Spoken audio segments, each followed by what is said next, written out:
नमस्ते। आज vitamin D के ऊपर चर्चा करने का हमारा एक ही मकसद है कि जब भी आप अपने डॉक्टर के पास अपनी प्रॉब्लम्स के लिए जाएं, तो आपको ये पता होना चाहिए कि डॉक्टर ने आपको विटामिन डी किस कारण से दिया है। और यदि आपको नहीं दिया है, तो आप उनसे रिक्वेस्ट करके विटामिन डी के सप्लीमेंट्स लिखवाइए। हमारी बॉडी विटामिन डी कैसे बनाती है, आइए इसे समझते हैं। हमारी स्किन के अंदर एपिडर्मिस लेयर में डीहाइड्रो कोलेस्ट्रॉल नाम का एक सब्सटेंस होता है। जब सूरज की रोशनी हमारी स्किन पर पड़ती है, तब ये डीहाइड्रो कोलेस्ट्रॉल सूरज की रोशनी को तोड़ करके सिकोस्टिरोल और कैल्सीफिरोल बनाता है।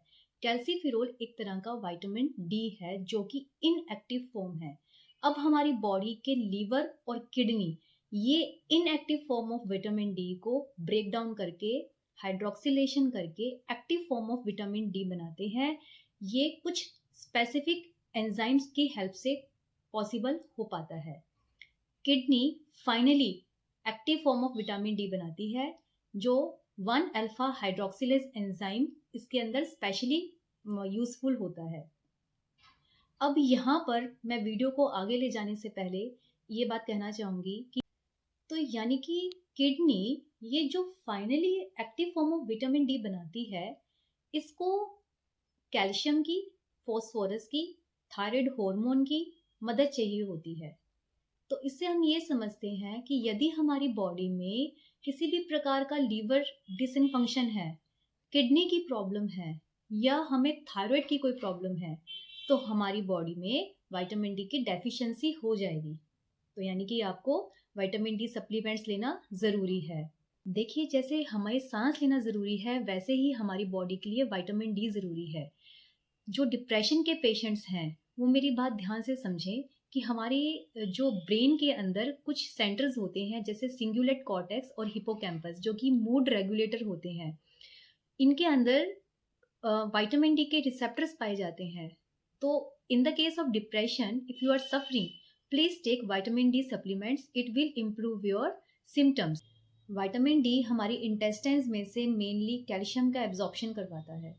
कैल्शियम के एब्जॉर्प्शन से हम काफ़ी सारी प्रॉब्लम से बच पाते हैं, जैसे कि रिकेट्स, ऑस्टियोमलेशिया, ऑस्टियोपोरोसिस। अगर किसी पेशेंट्स को थायराइड की प्रॉब्लम है, तो उसको विटामिन डी की डेफिशिएंसी हो जाएगी। क्यों? क्योंकि जैसे कि मैंने पहले बताया कि थायराइड के हार्मोन्स किडनी को active form of vitamin D बनाने में हेल्प करते हैं।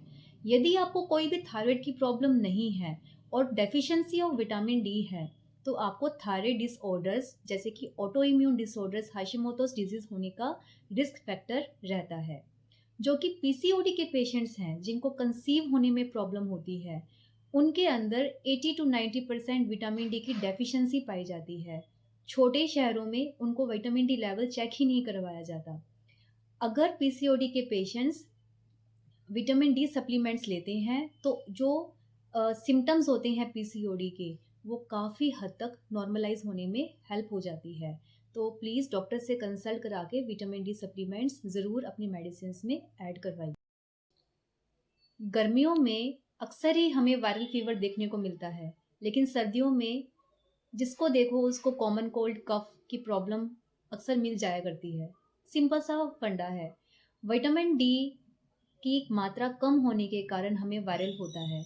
विटामिन डी एक इम्यूनिटी बूस्टर है। हम जब सूरज की रोशनी में बैठते हैं, तो हमारे इम्यून सेल्स एक्टिवेट होते हैं, जो कि हमारी बॉडी को बैक्टीरिया, फंगस, वायरस से लड़ने में हेल्प करते हैं। तो पेशेंट्स, आप ज़रूर धूप में बैठें, विटामिन डी सप्लीमेंट्स आप लीजिए। इसके इतने बेनिफिट्स हैं कि जितना कहें उतना ही कम है।